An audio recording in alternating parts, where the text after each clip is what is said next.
Most countries are racing to build more clean energy. The Netherlands is uncovering what that future may entail. It may have gone too big, too soon, or in the wrong places. The grid is jammed, big industrial users can't get connections, and the demand that should soak up clean electricity, factories, heat pumps, EVs, isn't growing fast enough to match. And that's the bottleneck of the Dutch transition. And it's what today's guest spends her days trying to solve. Karen runs the asset-based energy business at Eneco, one of the Netherlands' largest utilities. They build and operate the critical components: wind farms, solar parks, batteries, trading desks, and district heat networks. But in the Netherlands, grid capacity has run out, and projects are stalling. Some developers are turning to non-firm connections or co-locating new loads like data centers, greenhouses, and industrial e-boilers right next to where that power is generated. It's a workaround, but it's faster, cheaper, and increasingly necessary. Even batteries, an obvious fix, face their own hurdles. In the Netherlands, they're treated like grid users, which means high tariffs and lower profits, effectively being double charged. That's encouraged companies like Eneco to build storage in neighbouring Germany and Belgium, where regulation is better adapted to the changing technology mix, even though the Netherlands arguably needs those batteries more. And this is reshaping how projects get financed. Karen says the age of merchant renewables, so projects that live or die by market prices alone, is fading. Eneco's strategy reflects a pragmatic approach to this challenge. They balance renewables with short-term flexible assets like batteries and longer-term backup, still gas, for now. They're also building smarter demand, flexible electrification, dynamic tariffs, and virtual power plants that shift consumption automatically when the grid needs it. If you can't make a system bigger, the theory goes, you should focus on trying to make it smarter. So, whilst this is a Dutch story, it's also a preview of what can happen elsewhere. When ambition outpaces infrastructure, the problem isn't generating clean power. It's connecting it, storing it, finding the right kind of demand to use it. Building renewables is phase one. Making the most of them on a crowded, interconnected network, that's the real challenge. So, welcome back to Transmission. Let's dive in.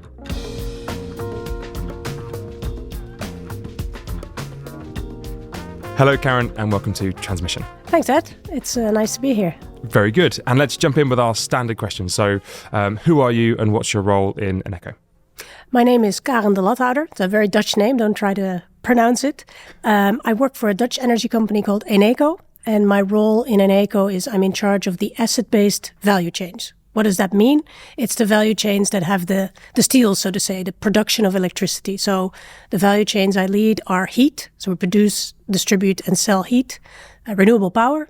We produce and sell renewable power, so wind turbines, solar energy, batteries. And also flex. That's like the normal gas flex. And also batteries and new flex, so hydrogen development, etc. So those value chains end to end, from building the assets to operating assets to trading the energy, those three value chains report to me. Okay, and it's a little bit of kind of the traditional in terms of, say, gas flex, but as well sort of batteries and hydrogen coming through in your role. For people not so familiar with Eneco, would you like to just describe who they are, where they're based, kind of key markets?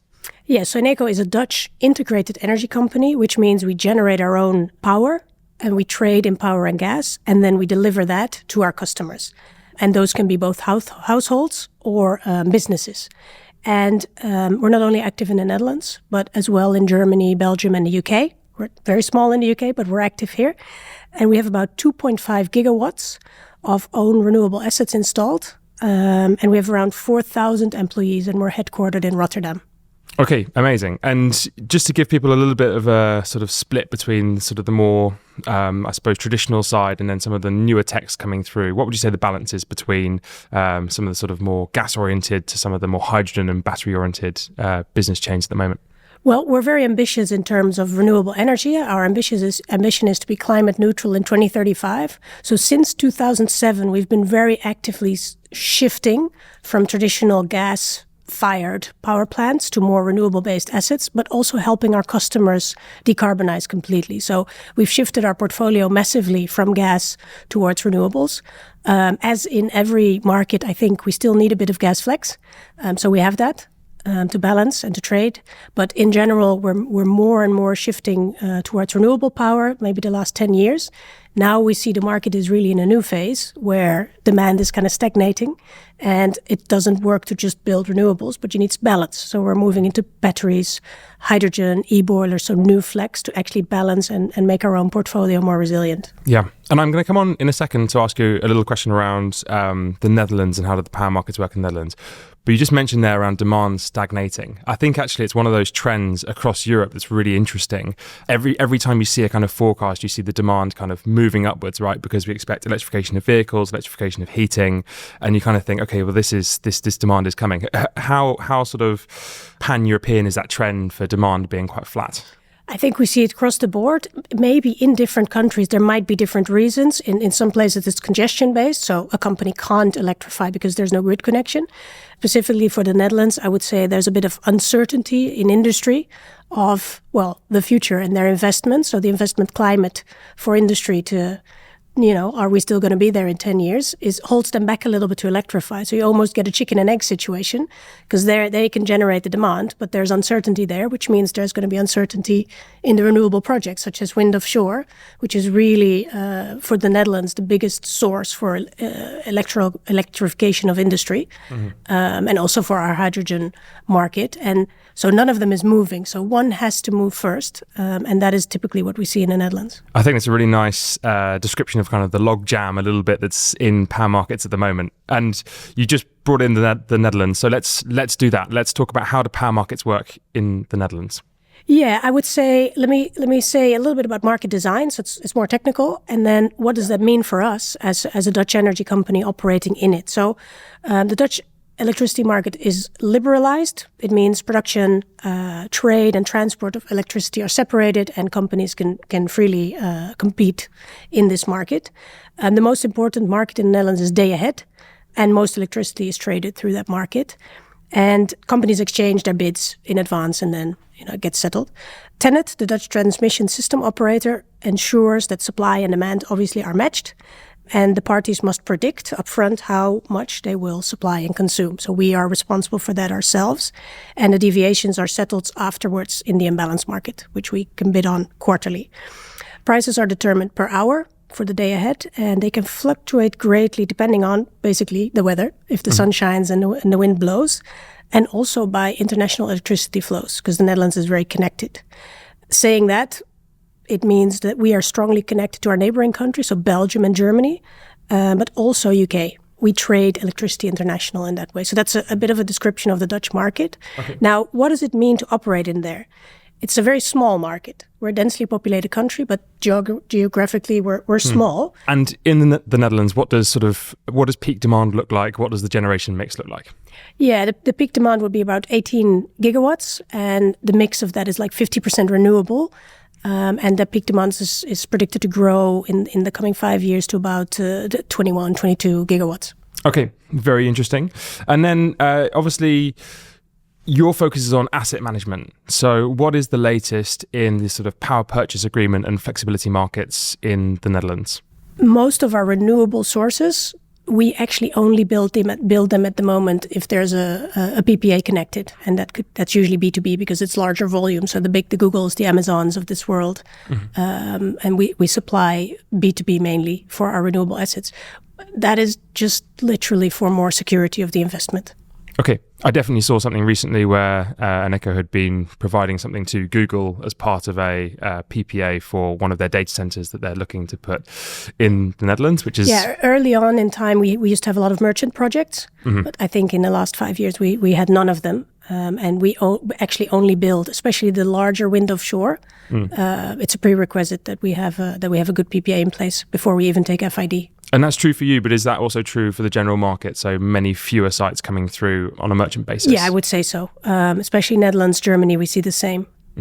Because, you just see that the needed curtailment at times, you need to have certainty of your power being supplied to somewhere.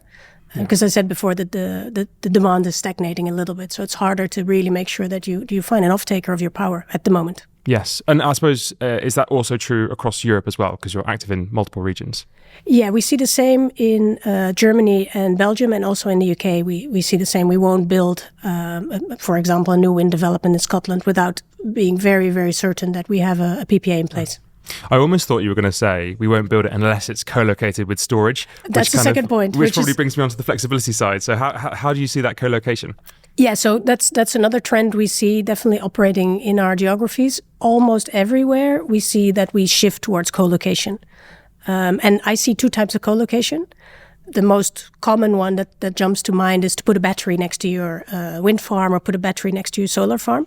Because what we're actually doing right now is we're throwing away beautiful renewable electricity that we generate half of the time, because it's just not needed at the time that it's actually being generated. Because sun and wind usually during the day, we come home and we want to charge our car in the evening. So you need to prevent that you throw that energy away, and batteries flex is the best way to do that. But if you talk about really congested places, such as the Netherlands, like Port of Rotterdam, for an example, large wind offshore, gigawatts of electricity are going to land there. And to prevent that, you need to make really big grid fortifications. You could think putting an electron sink right close to where the electricity lands, so use it close to where it's being generated, is another form of co-location. And we're increasingly looking at our portfolio in this way. How can we combine electron sinks with electron generation? Just because the fact that demand is stagnating, and this is also a way to create demand and therefore build a bit more, positive business case for example, wind offshore. And I think we're seeing this in loads of regions. So as we start to kind of grow the generation mix, as adding wind and solar, and demand is starting to move in some places, grid doesn't necessarily always keep up. And so that kind of bites in two places. You kind of get this lack of connection offers, but then you also get this these constraints kind of emerging on the grid, which means even if you have the generation, you can't get it to where you want to get it to. And so from your side, you're both, perhaps is a question, but on one side you're thinking about, okay, where can we put our battery and our flexibility so that we can make the most of the sites? Is it more being driven by that, or are you also seeing the sort of the problem that is everywhere, which is I just can't get grid connections fast enough, and so if I want to deploy storage, then I kind of have to blend it with solar or wind when I put those sites onto the grid? Yeah, we see both. I think talking about batteries, the issue in the Netherlands is mainly grid cost, grid fees, because we have a slightly different system of socializing grid cost in the Netherlands, which leads to very high grid tariffs. And they are charged because the battery is seen as a user, whereas I fundamentally believe that a battery should be part of the electricity system, of the power system, because it actually helps. So in the Netherlands, the cost usually is the issue for a battery. And in Germany and Belgium, we see that we're building batteries, and we usually find ways to get the connection. It has waiting times, but not out of proportions. Okay. Whereas the UK is obviously much further into battery development, and you guys have a different situation. Yeah, if we are going to do a podcast on connection timelines in the UK, we will be here for a couple of hours, I'm sure. Yeah, and something that's maybe interesting for you is in the Netherlands we have a type of a contract with the TSO. It's a non-firm ATO. And what it means is you actually say, okay, about 85% of time, you're completely certain that you can use your connection to take or give power to the grid with your battery. And 15% of time, the TSO can say, no, we're full or we're congested. And those contracts, grid connections, are fairly easy to get. And they also make sure that some of these battery business cases are now moving towards more positive, because you can actually get the connection. Yes, and I think if you're a data center and somebody says, oh, by the way, it's 85% firm, they'll go, well, no, thank you, I can't do that. But a battery, provided that sort of firmness is at the right times, is just absolutely not a problem. I think we also see some exciting things, for example, in the US, in SPP, which is one of the regions in the US, you can also have sort of accelerated timelines if you're looking to co-locate rather than getting if you're looking to add on batteries to an existing site rather than bring a new site through. And I think there's a few things like that where grid operators might want to think about how do they get these flexible assets that actually help the system onto the system faster. Yeah. But both of those are really kind of, I suppose, good examples of that. To kind of flip this round to look at the consumer side for the Netherlands, how do we change costs, or how do we lower costs for consumers in the Netherlands? Yeah, this is a big thing. Consumers being both businesses, industry, and actual like us end users. I think one of the big things in the Netherlands is the grid fees. As I just said, they're huge, and the net requires more expansions over the coming years. And what we do now is we don't socialize the costs for the current and the future users, but we actually charge them to the existing users, which makes it a very high grid tariff. So, for example, if you want to build an electrolyzer to make green hydrogen, about 50% of the cost of it is power, OPEX. So that makes it almost impossible to even start your project. So both industry themselves, if they want to electrify, it means they'll use electricity, but their grid fees, of course, will be proportionally increased. So it halters the case for electrification. So it's actually a double break. There's the net congestion, and then there's the grid fees, and it's completely holding back the demand development in the Netherlands that we so much need to go from 50% renewables to even a bigger share. Yeah, and I suppose there's kind of a really interesting part in that where if your grid fees become a larger amount and then people start to go, well, look, these grid fees are very expensive. I can get solar panels, I can get a battery, and I can put it on my own factory. I can put it on my own industrial site, and I can avoid those grid fees by having my own generation on site. Then all of a sudden you're seeing less volume coming through the network. And again, it then starts to, because that's a fixed cost, the cost of the network, that then starts to become a higher and higher cost for all of the rest of the people still connected to the network. And so it's kind of the theme of this whole conversation, I think, so far, is we've got this element of which way are we going? Are we going to be able to release some of those grid fees by having more demand, by having more flexibility, and sort of get those grid fees down? Or there's sort of the spiral of kind of much higher costs as people look to leave the network. I mean, how much sort of behind the meter generation do you see coming through in the Netherlands? Is it a big trend? It's growing.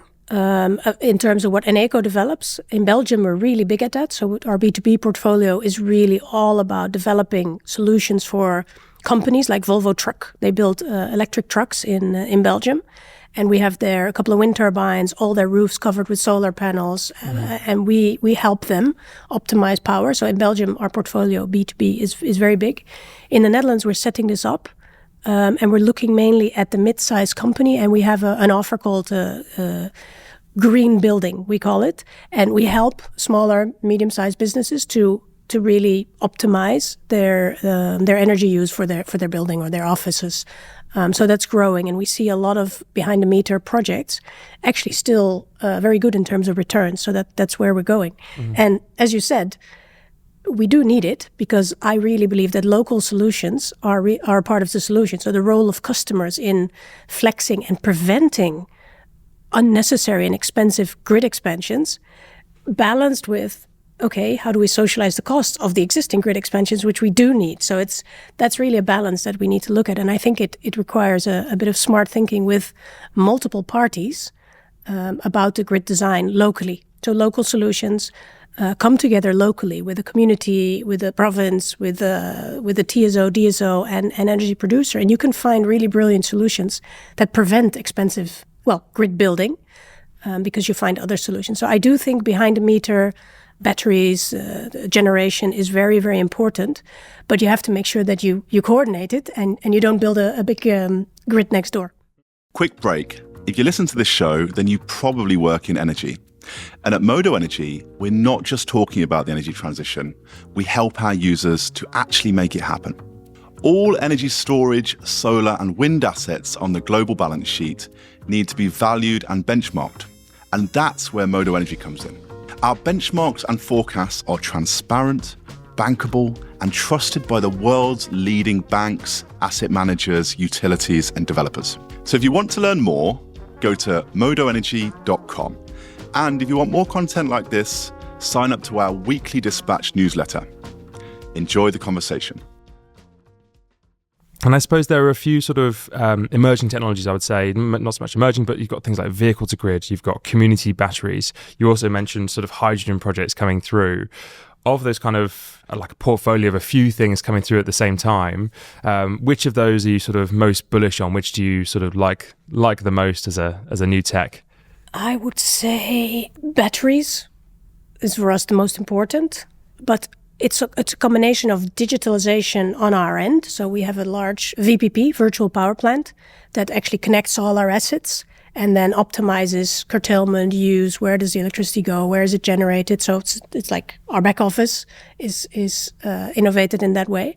But on the other side, as I said before, I think the trick is into balancing generation and use, either by co-location or by thinking smartly about offers that you can have. So just building renewable assets, that was 10 years ago. That was really good to get us where we are. But right now we need to think, how can we create a network that prevents expensive grid fortifications by coming up with smart stuff. So dynamic pricing, for example. We have a small customer group that's really active, and they like it. They like to see that they can charge their car for lower prices because of the dynamic pricing, or that they switch their washing machine on when power is cheap. Those are the front runners. Not everybody likes that, but I think the role of the consumer is heavily underestimated in solving this issue. So any offer that is aimed there, dynamic pricing, e-mobility. How can we combine e-mobility with a smart grid in a town or in an area? Mm-hmm. But for example, we also look bigger. If I look at the national grid in the Netherlands, something we do is we help the port electrify. So we call it shore power, where the big ships come in and they don't use their diesel to while they're docked and while they're loaded, but we plug them in. There's literally a big plug that goes in, and they are connected to the electricity grid, and it helps reduce emissions in the shipping industry. Mm-hmm. But it's also a very handy electron sink where you have wind onshore landing. So, and another good example that we do is we call our business part that's called agro energy. Mm-hmm. The Netherlands has a really big industry in terms of the greenhouses, and we work with a lot of greenhouse companies to see how can we optimize their heating and their energy use smartly, because it's also an electron sink, together with behind-the-meter solutions or VPP use. So those are actually co-location, but in the bigger sense of the word. I'm not sure whether an energy historian would correct me on this, but I think that a lot of the first aggregation and VPP type technologies that came in GB in the sort of mid-teens actually had track records from working with those greenhouses and the CHPs in the Netherlands. And that was actually part of the sort of where the technology originally came from. So you sort of lent it to us. We took that and brought it through in terms of battery optimization, whatever it might be. And now I think it's perhaps coming sort of back full circle as well as GB starts to export a lot of what we've done in the battery space back to the continent. So there's definitely and the VPP space, obviously, Kraken is a really good example. But there are more solutions, and I think our VPP that we developed in-house is a similar system, very, very strong in optimization of flex, but also just optimization of the trading part. Okay, so we've jumped about in this a little bit. So we've talked about electrification of ports. We've talked about V2G. We have talked about community batteries. We've mentioned hydrogen very briefly. We've covered a lot of these individual parts, but I want to kind of come back to that sort of fundamental. So how are you positioning Eneco as markets evolve? That much more general question, because it feels like you're in loads of places. You obviously oversee all of these sort of the assets and the strategy around those assets. So how do you kind of keep a vision? Because that is so many things to be looking at. Yeah, and I think if I zoom out completely, the starting point of it is that since 2007, we had a very brave CEO, and he said, we're going to go all renewables. And the whole country said, well, this company's crazy, it's going to go down. And we're still here. And we actually showed that you can do that. We made it work, and we found our niche in that. So that's the starting point. And we sort of wrote that up in a plan called the OPP, the One Planet Plan, we call it. That's actually why people come to work with us, because it's quite famous in the Netherlands. What the OPP does, it says how we feel that we should treat each other and the earth. So it's also about energy poverty. It's about the social aspect of being a company. So it's more ESG related. But the bigger part of it is climate. And we set really strong ambitions to be climate neutral in 2035. We're actually biodiversity net plus, so 110% better for each project since 2025. And circularity, completely circular in 2050. So that's the starting point of everything we do. That's embedded in our strategy since 2019.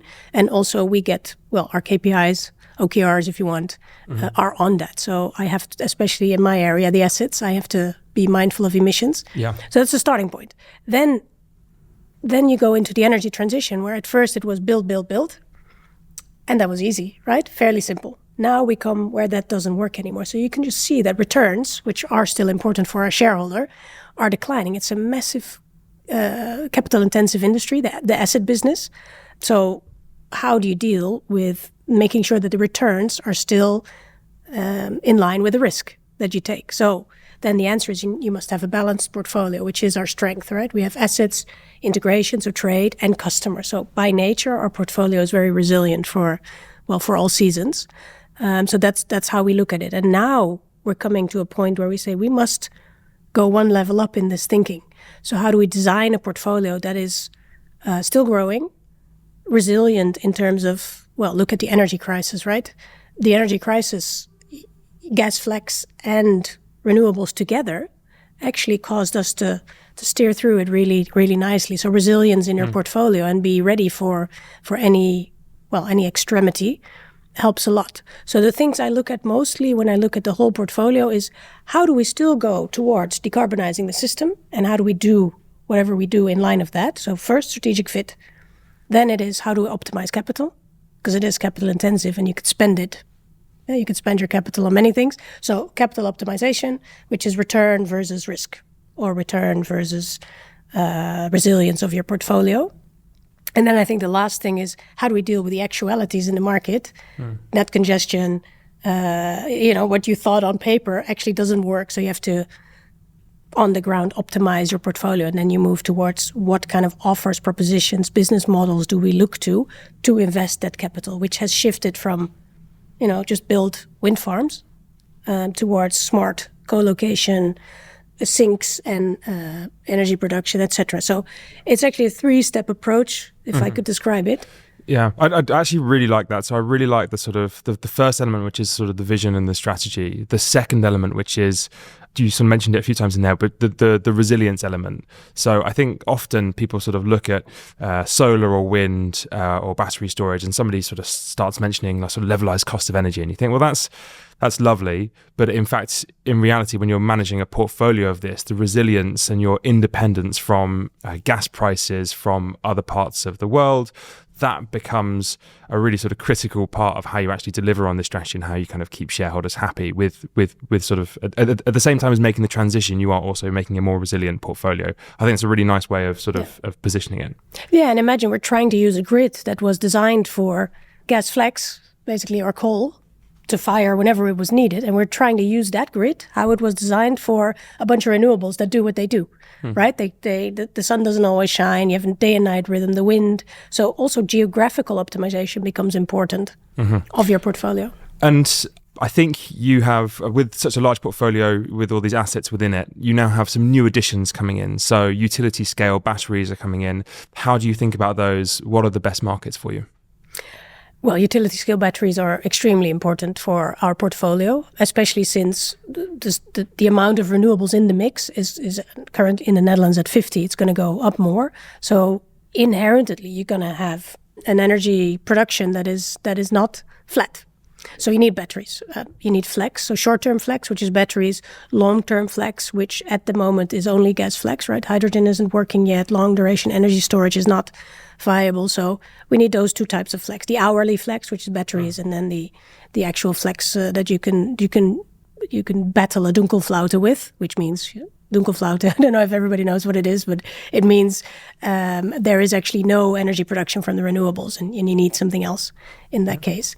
So we use batteries to balance our own portfolio of sustainable assets. So we use the VPP for that. But I also think they're essential, especially in the Netherlands, with grid congestion and also optimizing grid expansions to balance the grid. So they have a double function. So I strongly believe you need to put them where they're needed, not just put them to put them, which is a big discussion in the Netherlands where a lot of connections or applications for batteries are, I think they're in the wrong place. So again, searching for local solutions and talking to each other instead of just doing what you did for the last, 50 years is really essential. So I really like the description you have of how you're adding those batteries, both to deal with the sort of variation in terms of generation, but also calling for transparency on networks in terms of where there are pinch points, where there are high cost parts for the network, and how batteries can help to resolve those. Yeah, the funny thing is we need them a lot in the Netherlands, but it's completely stagnating. So Okay. currently my portfolio is building big projects in Germany. We just took FID on 2 big batteries, and also in Belgium, build a big battery, and another 2 FIDs are coming up. In the Netherlands, we only have 1 in our portfolio, and that sort of stumbled through the hurdle rate, so to get enough returns, just because it's sharing a grid connection with one of our power plants. Yeah. So we need them a lot, but due to the grid fees, again, it's very difficult to actually get these business cases to a level where it's acceptable for the shareholder and ready to invest. And so this is batteries essentially facing grid fees that don't really welcome the flexibility that battery brings. And that means that those batteries are, as you say, less attractive in comparison to building a site in Germany or building a site in Belgium. Yeah, because the Dutch energy system sees them like users. Whereas in Belgium you get, and in Germany, discounts to grid tariffs because they're helping. And in the Netherlands, well, you're a user of the grid, so you have to pay the tariffs. Whereas I would say no, make it part of the grid. Yeah. And then you can reduce the tariffs for everyone. And this conversation is happening everywhere. So grid designs, grid tariffs are generally made, as you say, in the world of gas flex or consumers just having 24/7 base load, whatever it might be. And actually the flexibility that batteries can bring to those networks genuinely isn't really factored into those charges. And so we're seeing that same conversation happening all over the globe, actually, which is really interesting. You mentioned one thing about there being variations in generation, and then you also mentioned there being constraints. Interested that you didn't mention demand, and I wonder if we think about the port of Rotterdam, which you brought up earlier, the demand for that site must be all over the place in terms of as large ships come in. Do you see there's a role in terms of some of those large-scale batteries being sort of alongside the port as well? Yeah, the battery that we're currently looking at our power plant is in the port. Okay. So that's very useful there. So the port has some really good opportunities, which is shore power, for example, but also is very much under threat because the big refineries are in the port. They can electrify partly, but also they are in a situation in the European, industry politics and say, do we need this? Where do we need it? So there's a lot of uncertainty in the port, and I think the port needs to look for new solutions of baseload. So I'm thinking data centers, energy hubs, where the wind lands. So shore power is good for that. But again, in the port, it's where we would hope demand would pick up in terms of electrification. But the companies that need to electrify are usually big multinationals, and they see their investments really somewhere else at the moment because there's just a lot of uncertainty about industry and the future of industry, especially under ETS and under Europe. Whereas the Draghi report clearly suggests that we should treasure our industry and help it. I see, especially the Netherlands, mainly around with sticks, where the Germans are a bit more generous with their carrots, and therefore you can see that stuff starting to pick up, including hydrogen. And to kind of have that theme running all the way back through again, you absolutely have to have large industry, large demand to be able to share out some of the fixed costs. And if you don't have those things, then you start to get decreasing demand, which raises higher costs on the remaining consumers, which means higher costs, lower growth. And so you can see how there's a lot of these feedback loops within some of these parts of industry. And that's why it's so important, I think, to have, as you say, almost like a carrot-based approach where you're encouraging demand to come onto these systems. Yeah, we have a 75 gigawatt offshore ambition. That's really far out, though. Mm-hmm. But it should be at least 21 gigawatts in 2030. We're never going to make that at the pace we're going right now because demand is not coming. So that every business case for the tenders, the last tender was published yesterday, no bids. Mm-hmm. So I'm really concerned about wind offshore generating the demand because imagine it's 8 to 10 years pipeline, right? So right now the business case doesn't fly. Mm-hmm. But it means that's a park, that's a farm that's built in 8 years from now.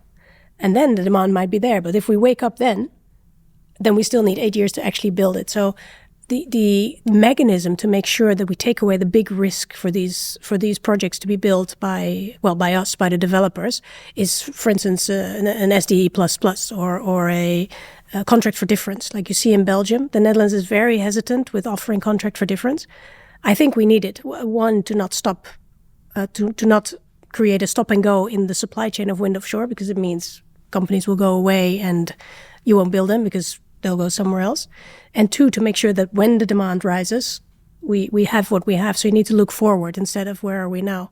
And we see a lot of that narrative, like what's happening in Netherlands mirrors GB. So we're going through this process at the moment. We're trying to hit Clean Power 2030. We've just had an allocation round, so we're coming up to an allocation round 7. I'm sorry, this is recorded on the 31st of October. So we haven't had allocation round 7 yet, but we have seen the budget for it. And the budget for it is not really procuring as much volume as the kind of larger plan for Clean Power 2030 said. So we've kind of, as you say, we should be thinking with an 8 or 10 year hat on, but we are stumbling at the moment on just sort of making those costs and making those risks work to try and encourage people to come and build those offshore wind sites. Yeah, but I think that's very similar in the Netherlands. The TSO is expecting a shocking 10 gigawatts of batteries in 2033 to stabilize our system. And at the moment, we're struggling to build the first ones, as I said, due to the business case. And the same for wind offshore. The agenda is very ambitious, but the tenders are there's no bidders. So we really have to redesign and rethink where are we and how do we get demand going? Because that's really that will unlock all the rest. And there's almost like with some of the areas that haven't yet had as large a fleet of battery storage installed, there is something of a second mover advantage. So if I look at, say, California and CAISO, so the description of their system, they have something like 13 gigs but 50 gigawatt hours of battery storage already there. So the blueprint of how to build these very large battery sites already exists. And so it's not a sort of technological hurdle around this. It's absolutely doable. As you say, it kind of comes down to de-risking the investment and making sure that we have the connections available. Yes, and in the Netherlands it's space. Okay. Because we're very densely populated. In the US, you can find an empty space and build a data center with a little, gas turbine with it. Or in the Netherlands, you have to really search for space. Okay. That's an extra complexity. That is. So you obviously oversee a very large portfolio. Perhaps putting one of your sort of senior management hats on, like what are the sort of top risks in that portfolio today? I would say volatility is a big risk, which we're managing by ensuring we have enough flex. Mm-hmm. And that's also why we look at resilience. It's also exposure, because due to the volatility, the price ranges are massive. So you look at exposure and how to protect from that. I think it's building a resilient portfolio and being an integrated energy company. Okay. And so in some senses, this is around the growth of negative prices within Europe. And so if you go back to, say, 2022, you'd be worried about volatility in terms of very peaky prices. In this case, I suppose you're talking about very negative prices from a generation perspective. Yeah, and yes. And of course, the risks we all mentioned, the increasing cost of the grid, which is hampering demand, basically, and congestion. So cost and congestion are more inside out or outside in risks. Yeah. And so you have the contextual risks of the country or the market that are slightly different per geography where we operate. And then we have the inherent portfolio risks, mm-hmm. which is, the portfolio response to price, to volatility, and to exposure, because that's, in the end, if you're a big asset company, what you do is manage risk. Mm-hmm. But for me, I would say risks are always opportunities. So higher volatility for me means we should invest in flex. Demand stagnation means we need to look at electron sinks, so shore power, e-mobility, and find balance in our portfolio. Data centers. How do we manage in the Netherlands a wind offshore electron generation with a data center baseload? And net congestion really leads to looking at co-location and looking at electron sinks next to where you produce, so you really prevent extra grid fortifications and vertical integration at a country level. So how are we a bit smarter with our grid? So all these risks for me are opportunities for the next 5 to 10 years. And one other thing to mention, I think for us, the demand risk, we are at the same time trying to create the demand as fill the demand. And I think a really good example is industrial electrification. So we try to look at companies that need power at a certain time of day, not base load, but actually flex. Mm-hmm. So we say, okay, when power prices are low, your whatever French fries factory or drinks factory switches from gas-fired to electrical or other heat solutions. So it's heat storage, industrial heat storage, mm-hmm. and literally an e-boiler. So for Heineken, Dutch company, Dutch brewer, we build a big e-boiler in their process, and it fires when electricity prices are low, and when electricity prices are high, they use their normal system. And the business case of those are very, very positive. And I think there is a massive lesson in there in terms of trying to work out ways of getting industrial scale flex through. All of that comes from good transparency on pricing, the ability to be able to expose those end customers to those very peak prices or those very low prices, so they can make decisions around flexing how they run their plant. Yeah, and if you make enough of that, you can actually help flex the grid. There's some industry that's less flexible, I would say. Big refineries are less flexible. They have a turn down rate of about 10%. They can flex 10%. Otherwise, the process doesn't work anymore. But shore power, e-boilers in an industrial process that has an alternative, they're very good sources of flex. And I think this has been, for listeners, I think it's a fantastic sort of oversight and sort of getting also like underneath the bonnet of like how a really large utility thinks about some of these transition themes, and also, as you say, how you're making opportunities out of some of the risks as well. I think it's a really nice framing, and I hope that there are a lot of people listening to that who will think, yeah, okay, I love that I'm going to be taking that to my next board meeting, and maybe they'll be quoting you, Karen. We'll see. So that brings me on to my final two questions that I would like to ask. So the first one is there anything in particular that you would like to plug? Yeah, I would say it's two things I would like to plug. One is just very personal. I'm a very avid mountaineer, and the last years I come into the mountains and I literally see the glaciers melt. From every year I go to Italy to the Nefetti hut. They have a ladder to get into the hut where you used to be able to step from the glacier into the hut. Every year I get there, a new piece is added, and now it's actually a very scary 30-meter climb. And I see this, and it makes me incredibly sad, because this is, it's irreversible. And my concern for the climate and for this earth that we have to pass on to next generation is why I do what I do. And I can't stress enough that it's 2 to 12, or maybe it's already 2 past 12 for this problem. And climate and the energy transition seems to have become less important to many people, including politicians.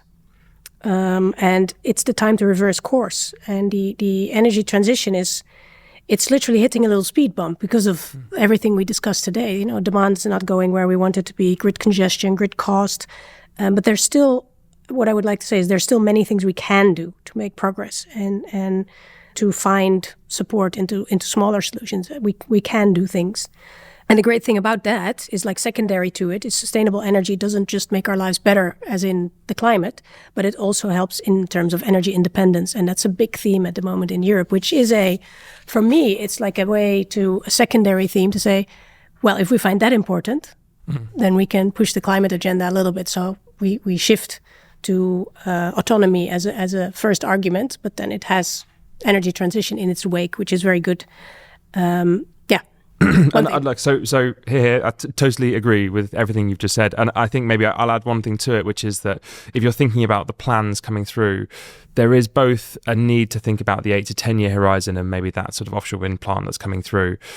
But there's also, I think there would be great if industry has a sort of healthy skepticism of sort of stuff coming through in 2040 plus. This isn't an issue that we have 10 years to sit on and then make a decision on. Actually, the run hours for the gas fleet, the run hours for the coal fleet, whatever that might be, we need to bring that down ASAP, make the savings as quickly as we can. We don't need to get to 100% renewable tomorrow. If we could just shift the dial in terms of the renewable penetration in many grids, that would make a huge difference. Yeah. And I think trying to go to zero fossil fuels is going to be hugely expensive. But if you go to 90%, for example, and you accept a little bit of fossil fuel in the mix, you can do way more. Because you can invest your money not in that last 10% that's very difficult to abate, but decarbonize customers or other solutions. So that's very important. Okay. And you said you had another one to plug. Yeah, it's just something I want to share because it's so cool at what we do at Eneco. I told you about biodiversity. So since this year, every single one of our projects has to leave the place where we build it 10% better in terms of biodiversity than when we found it. So all our projects contribute positively to biodiversity. And this goes from in a city in the Netherlands where we built a heat station to distribute heat. We also have to leave biodiversity better in the middle of the city. So what we did is we talked to the council and we said, what do you need? And they said, well, you guys have an ecologist. We have actually our own ecologist at Eneco, or two actually. And we said, well, let's have a look. And we built a citywide plan to increase biodiversity over the city for them in return. Another great one is we built 3 turbines, or we didn't build 3 turbines actually, in a place in the Netherlands, because there's a nearby gathering place of a special bird.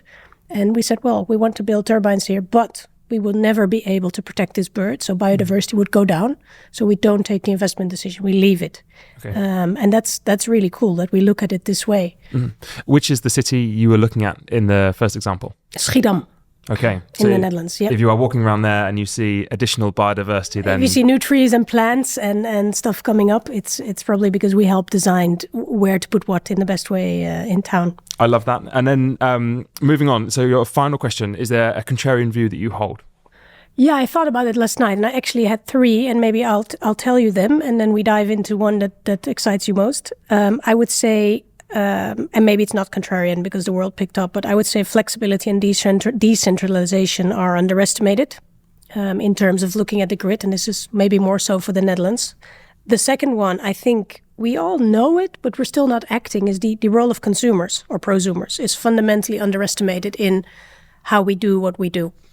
So we're still looking at the big projects, but we don't really get the latent flex that we have in all of our networks. I think the UK is ahead, though. And the last one is maybe the most interesting one. Renewables is not always the cheapest choice on the short term. So you need to look at total cost of ownership and longer term. And I think we touched upon it already, right? You need to have this 8 to 10 year head on. So those are a couple of views that I thought, well, they're not unknown, but somehow they don't get enough traction. Agreed. I think the last one is perhaps my favorite, which is that I think it is kind of calling for, and you mentioned it a little bit earlier, that actually in a lot of this transition, people appear to have forgotten about some things. They appear to have forgotten about the progress we're trying to make and where we're trying to get that system to in terms of resilience and independence. And actually, it is refreshing to hear that 2035 plan, how you are executing it and how you have that longer term vision. So I love that as a contrarian view. I suppose how do you embody that in a sort of day-to-day within your role? Yeah, especially in the Netherlands, the simple thought is renewable energy is always cheaper. And that's a logical future. I believe that, but I also believe we do need for example, we need a little bit of fossil in the mix. So for example, if you say everything needs to decarbonize at the same time, so society and the power plants, you make your life incredibly difficult. Whereas if you would say, do it staggered, keep the power plants on a little bit longer, it's a tiny bit of CO2 because they have 1,000 run hours a year. And then you can decarbonize a much larger part of society. So it's thinking about it with a bit more nuance and say, if you just push for renewables and say, well, all power plants must be hydrogen fired, the country will go bankrupt.